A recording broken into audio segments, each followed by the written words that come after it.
Article 25 படியான மத உரிமை என்பது எல்லாருக்கும் தானே. இதுல இந்த மதத்துக்காரங்களுக்கு இல்ல இந்த அமைப்புக்காரங்களுக்கு அப்படின்னு இருக்கா? எல்லாருக்குமான உரிமை தானே. அப்ப சிவில் நீதிமன்றத்தை அணுகணும் ஆடுகோழி வெட்டுறதுக்குன்னா கார்த்திகை தீபம் ஏற்றுவது பழக்கமா இருந்தா அவர்களும் சிவில் நீதிமன்றத்தை தான் அணுக வேண்டும் என்பது 3 நீதிபதிகள் தீர்ப்பு. 3 நீதிபதிகள் தீர்ப்பு முரணாக 2 நீதிபதிகள் தீர்ப்பளிக்க முடியுமா? இந்த தீர்ப்பு எப்படி சொல்லும்? 1862ல 1912ல 2 முறை மலை உச்சியில் தர்கா அருகே இருக்கக்கூடிய இடத்தில் கார்த்திகை தீபம் ஏற்றக்கூடிய முயற்சி மேற்கொள்ளப்பட்டது. அந்த முயற்சி அன்றைய அரசால் முறியடிக்கப்பட்டது. அன்னைக்குள்ள டிஸ்ட்ரிக்ட் ஜட்ஜ் என்ன சொல்றாங்கன்னா, தர்கா அருகில் இருக்கக்கூடிய இடத்துல கார்த்திகை தீபம் ஏற்றும் வழக்கம் அங்கு இல்லை என்பதை 1923 தீர்ப்பிலே நீதிபதி ராமையர் அவர்கள் பதிவு செய்கிறார். அந்த தீர்ப்பு என்பது 1931ல அன்றைய உச்ச நீதிமன்றத்தால் உறுதி செய்யப்படுகிறது. அன்றைக்கு உச்ச நீதிமன்றம் உறுதி செய்த ஒரு விஷயத்துல இன்னைக்கு 2 நீதிபதிகள் மாறுபட்டு எப்படி சொல்ல முடியும்? 2 நீதிபதிகள் இன்னைக்கு சொல்றாங்க, கோயில் நிர்வாகம் இது ஆகமத்துக்கு எதிரானதுன்னு நிரூபிக்கல, கோயில் நிர்வாகமும் இது கஷ்டம் இல்லைன்னு சொல்லல, யாருமே சொல்லல அப்படின்னு சொல்றாங்க. கோயிலா கோர்ட்டுக்கு வந்துச்சு? கோயில் நிர்வாகம் கோர்ட்டுக்கு வந்தாங்க. ஏற்கனவே இதே விஷயம் நீதிபதி வேணுகோபால் அவர்கள் முன்பு சுப்பிரமணியன் என்பவர் வழக்கு தொடுத்து உச்சிப்பிள்ளையார் கோயில் பக்கத்துல தீபம் ஏற்ற வழக்கம் என்பது அந்த வழக்கம் இறந்தவர்களுக்காக ஏற்றக்கூடிய வழக்கம், அது ஆகமத்துக்கு எதிரானதுன்னு வழக்கு போடுறாரு. அந்த வழக்கு தள்ளுபடி ஆகிறது. என்ன சொல்லி தள்ளுபடி ஆகுறது? ஆகமத்துக்கு விரோதமானு சொல்றீங்களே, டாக்குமெண்ட் கொடுங்க, எந்த ஆகமம் அப்படின்னு கேட்குறாங்க. எதுவுமே இல்லை, தள்ளுபடி ஆகிறது. அதுக்கும் அப்பீல் போறாங்க. அப்பீல் அந்த வழக்கு என்பது நீதிபதிகள் திரு கல்யாண சுந்தரம், பவானி சுப்ராயன் தலைமையிலான அமர்வில் உறுதி செய்யப்படுகிறது. It attains penalty. நீதிபதி சுந்தரேஷ் அவர்கள் தீர்ப்பும் நீதிபதி கல்யாண சுந்தரம் இரு அமர்வின் தீர்ப்பும் இறுதியாயிருச்சு. இறுதியான பிறகு அந்த 2 நீதிமன்றத்தின் தீர்ப்பை மறு ஆய்வு செய்வதற்கான அதிகாரம் இன்னைக்குள்ள 2 நீதிபதிகளுக்கு உண்டான கிடையாது. 2 நீதிபதிகள் தீர்ப்பை மறு ஆய்வு செய்யக்கூடிய அதிகாரம் என்பது 3 நீதிபதிகளுக்கு இருக்கு, சுப்ரீம் கோர்ட்டுக்கு இருக்கு, 5 நீதிபதிகளுக்கு இருக்கு. அதனால நான் சொல்றேன், இந்த கேஸ் பெர் இன்கூரியம், இன்னைக்குள்ள ஜட்ஜ்மெண்ட் என்பது பெர் இன்கூரியம், அது சட்டப்படியானது கிடையாது. இந்த தீர்ப்பை அமுல்படுத்த முடியாது. சங் பரிவார் அமைப்பை சேர்ந்தவர்கள் இந்த வழக்கை தொடுத்து ஒரு அரசியல் நோக்கத்துக்காக செய்கிறாங்க. அந்த அரசியல் நோக்கத்துக்கு நீதிமன்றம் பழியாக இருக்கிறதா இல்லையா என்பதை முழு தீர்ப்பு பார்த்த பிறகு டீட்டெயிலாக அதை பற்றி பேசுவோம். ஆனால் திருப்பரங்குன்றம் கார்த்திகை தீப வழக்கில் 2 நீதிபதிகள் அமர்வு தீர்ப்பளித்திருக்கிறது. சங் பரிவார் அமைப்பை சேர்ந்தவர்கள் இன்று மாலையே தீபம் ஏற்ற உத்தரவிடுவார்கள் என்று எதிர்பார்த்தார்கள். ஆனால் நீதிமன்றம் இப்பிரச்சனை அவ்வாறு அணுக இயலாத ஒரு பிரச்சனை, சென்சிட்டிவாக இதை டீல் பண்ண முடியாது. எனவே எதிர்வரும் காலத்துக்கு தான் இந்த தீர்ப்பு பொருந்தும் என்று தெளிவாக தெரிவித்திருக்கிறார்கள். இரண்டாவதாக, இன்னும் ஓராண்டு கார்த்திகை தீபத்துக்கு இருக்கிறது. ஆனால் உடனே கார்த்திகை தீபம் ஏற்றுவது என்ற பிரச்சனை இப்போது இல்லை. முதல் விஷயம். இரண்டாவது, தீர்ப்பின் முழுமையான நகல் இப்போது வரை வரவில்லை. முதற்கட்டமாக நீதிமன்றத்தில் சொல்லப்பட்ட விஷயங்களில் இருந்து எனது முதற்கட்ட கருத்தை மட்டும் நான் பகிர்கிறேன். நீதிமன்ற தீர்ப்பு முழுமையாக வந்த பிறகு அந்த தீர்ப்பு குறித்தான முழு கருத்தையும் நான் ஊடகங்களிடம் பகிர்வோம். இப்போ தீர்ப்பில் நீதிமன்றத்தில் வாசித்த வரையில் சொல்லியிருக்க தீர்ப்பின்படி பார்த்தா இந்த தீர்ப்பு செல்லத்தக்க ஒரு தீர்ப்பு அல்ல, அரசியல் சட்டப்படியான தீர்ப்பு அல்ல.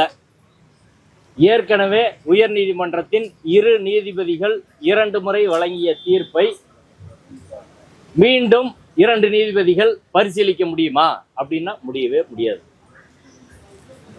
எனவே ரெஜுடிகேட்டா வராது என்று இந்த தீர்ப்பிலே இன்றைய தினம் நீதிமன்றத்திலே சொல்லப்பட்டது.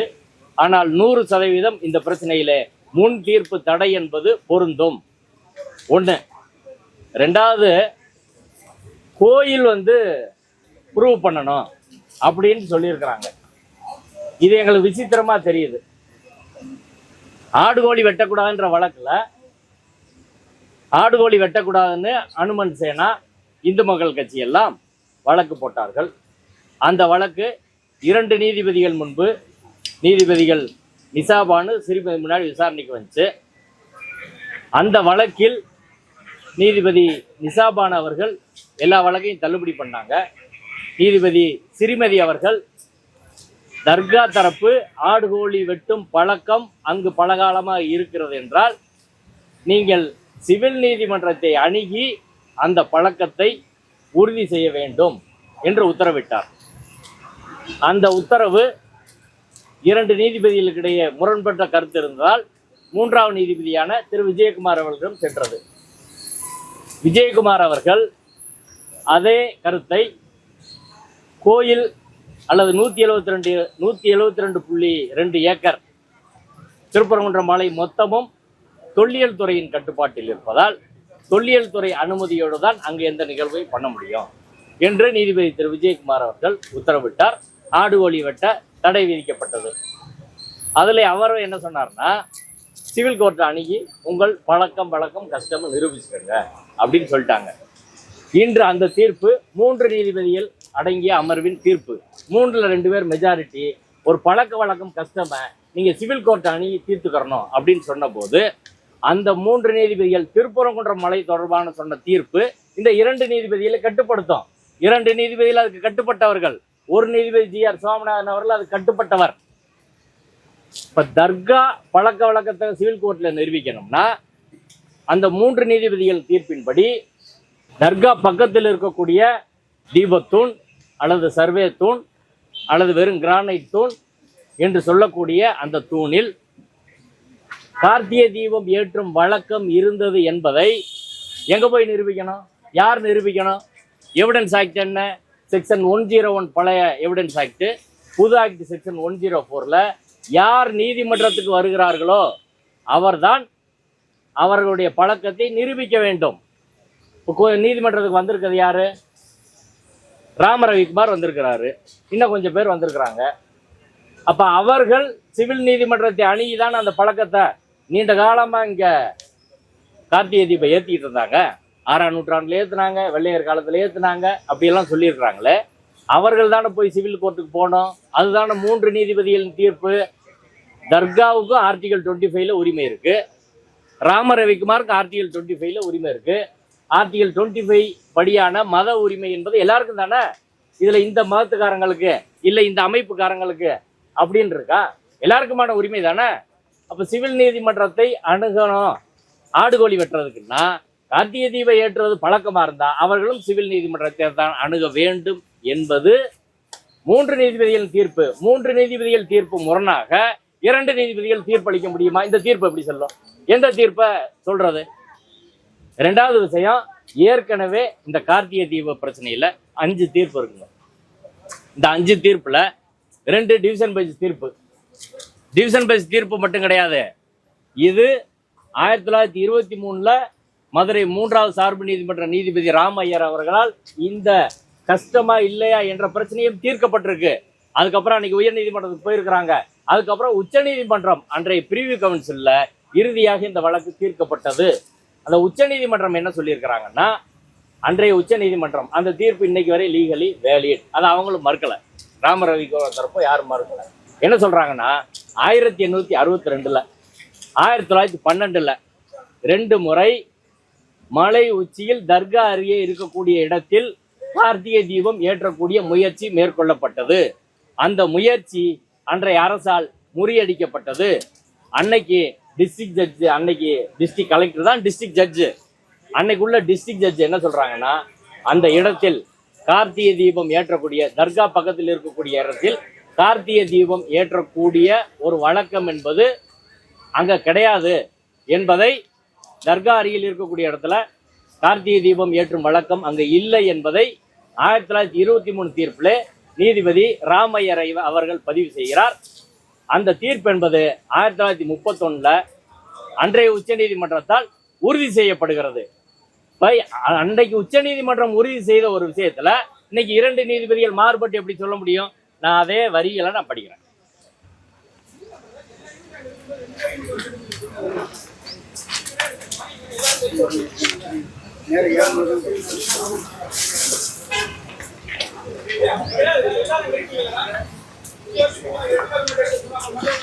(1923) தீர்ப்பு. இது அன்றைய பிரிவு கவுன்சிலால் உறுதி செய்யப்பட்ட தீர்ப்பு.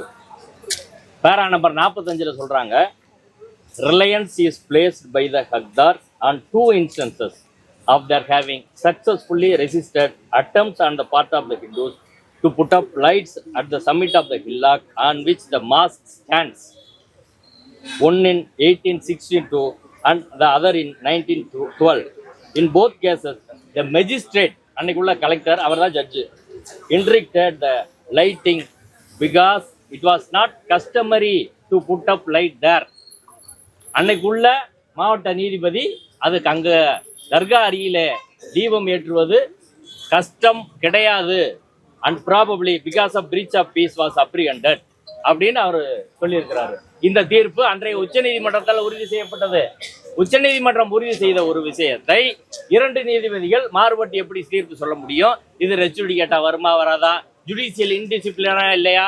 உச்சநீதிமன்றம் சொன்ன தீர்ப்பை 3 நீதிபதிகள் சொன்ன தீர்ப்பை மாற்றுவதற்கு இந்த நீதிமன்றத்துக்கு உரிமை இருக்கிறதா? இது ஒண்ணு.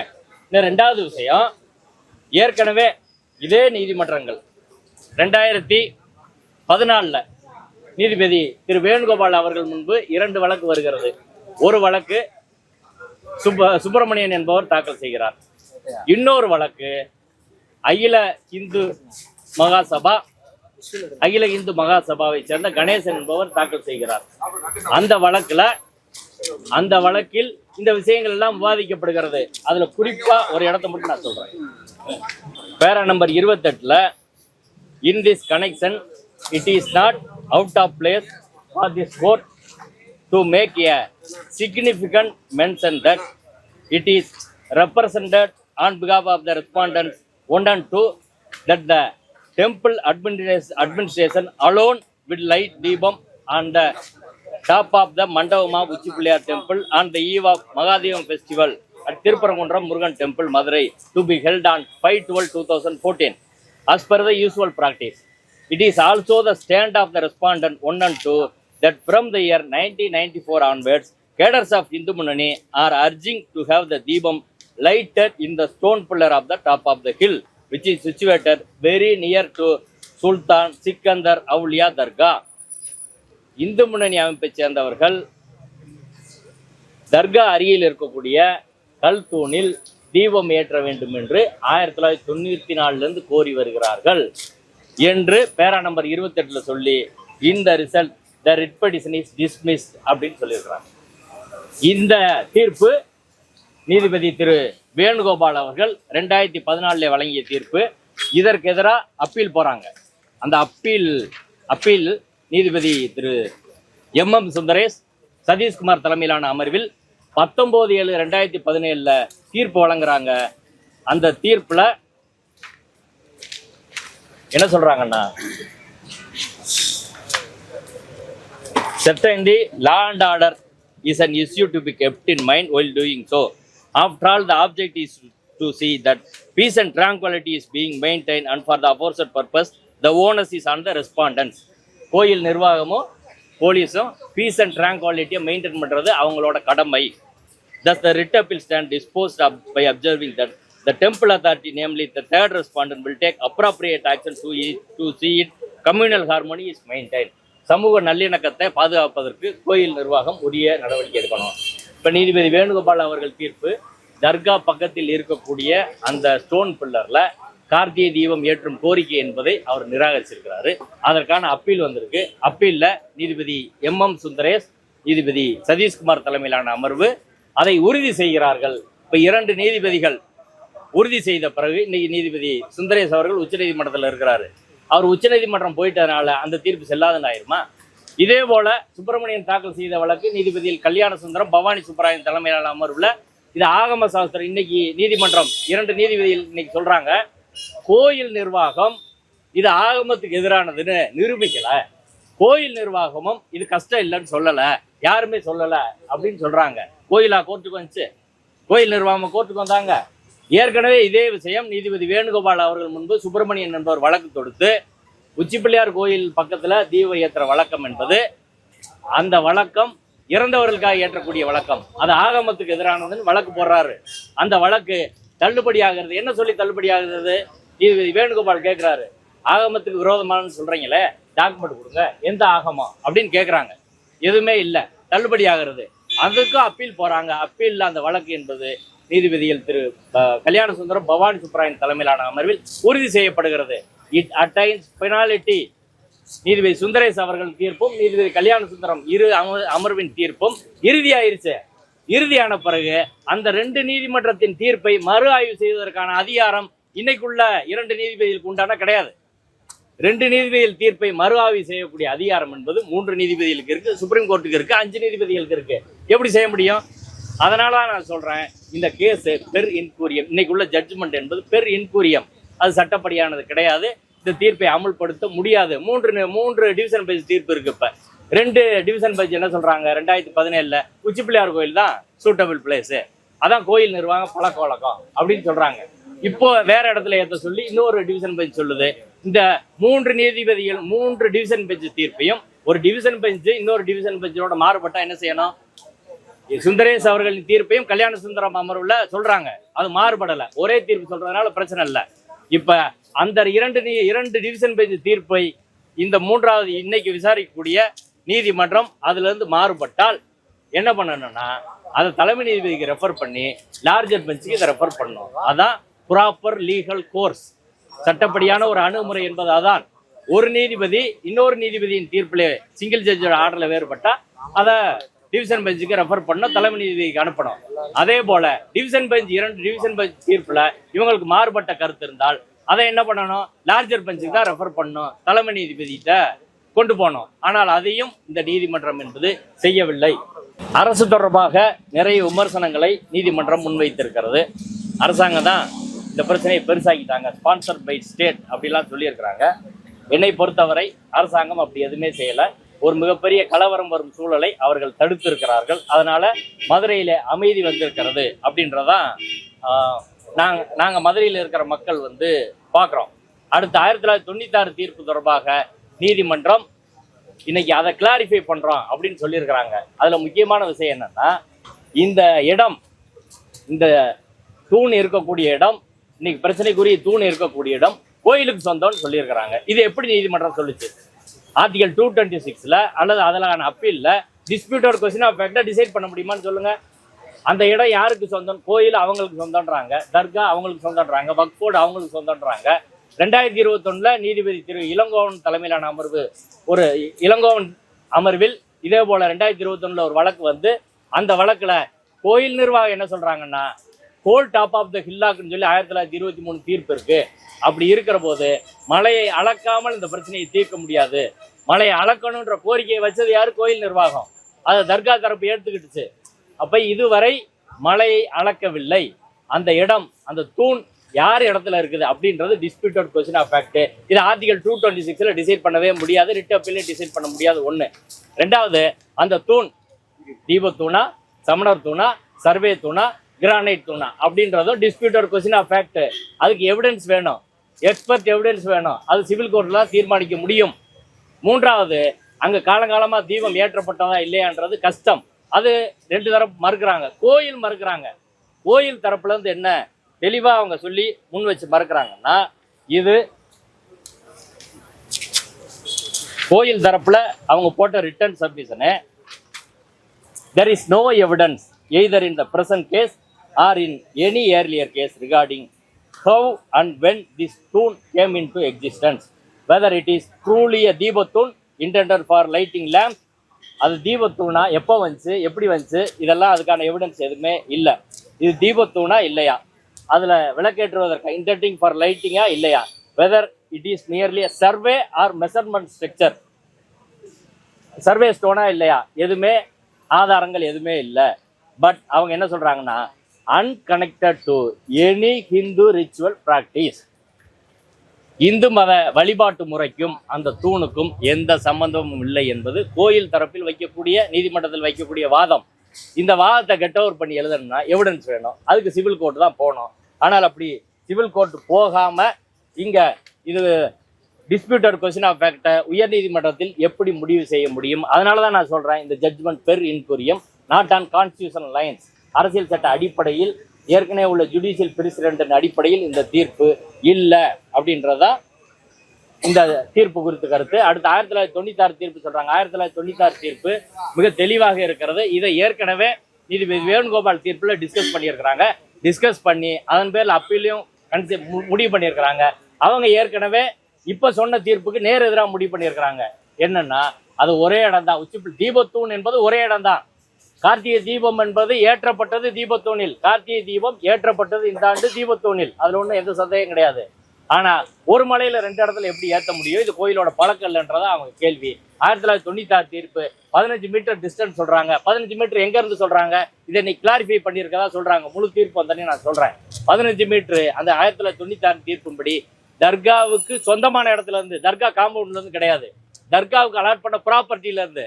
தர்காவுக்கு அலாட் பண்ண ப்ராப்பர்ட்டி என்ன? 1923 தீர்ப்புல தர்கா, நெல்லித்தோப்பு, அதுல என்னென்ன இருக்கோ எல்லாம், நெல்லித்தோப்புல இருந்து மேல கூடிய படிக்கட்டு, கீழே இருந்து படியிலிருந்து நெல்லித்தோப்பு வரை போகக்கூடிய உரிமை, அதே போல தர்கா அமைந்து இருக்கக்கூடிய whole top of the hillock, மொத்த மலையும் தர்கா இருக்கக்கூடிய மொத்த மலையும் தர்கா நிர்வாகத்துக்கு சொந்தம்னு சொல்லியிருக்கிறாங்க.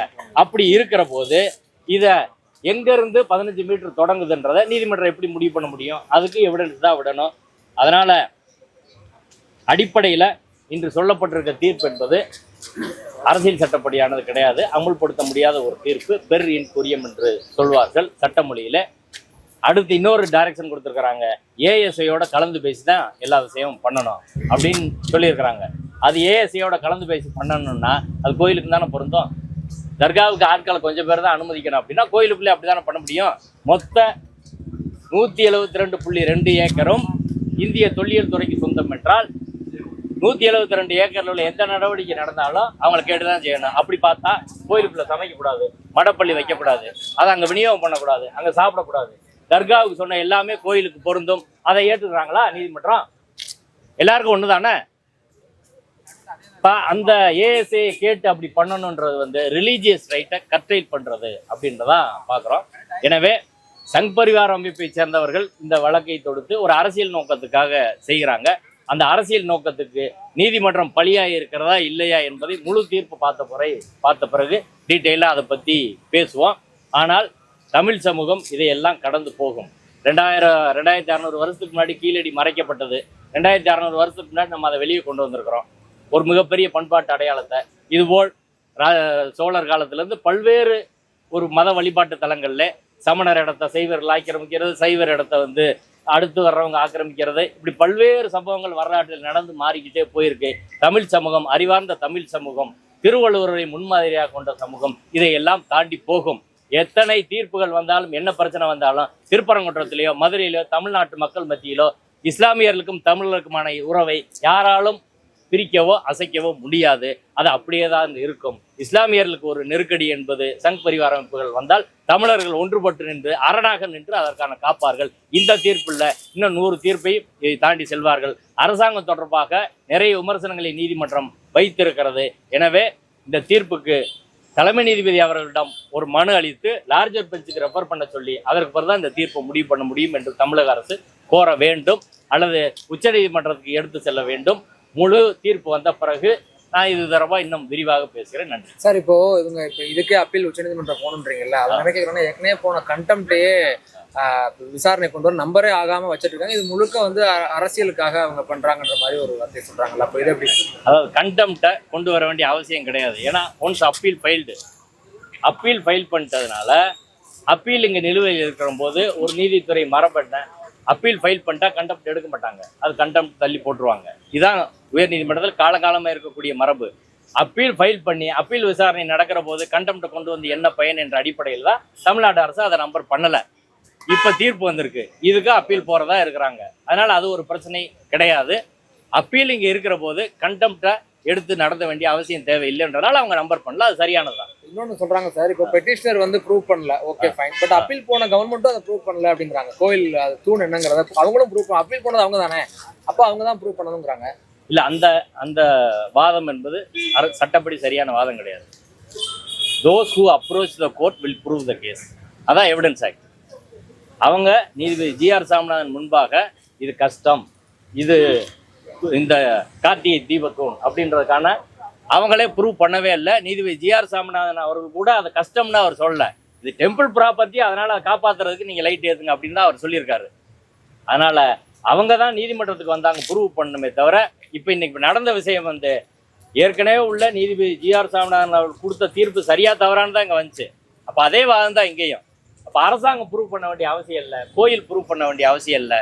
யார் நீதிமன்றத்துக்கு வருகிறார்களோ அவர்கள் தான் ப்ரூவ். ஆடுகோழி வெட்டுறதுல அதான சொல்லுச்சு நீதிமன்றம், தர்கா போய் ப்ரூவ் பண்ணிக்கணும்னு. அது தர்கா கூட வரல, அப்ப கூட அதான் சொன்னாங்க. ஆனா இப்ப யார் கோர்ட்டுக்கு வந்தாலும் அதுதானே சொல்லணும்.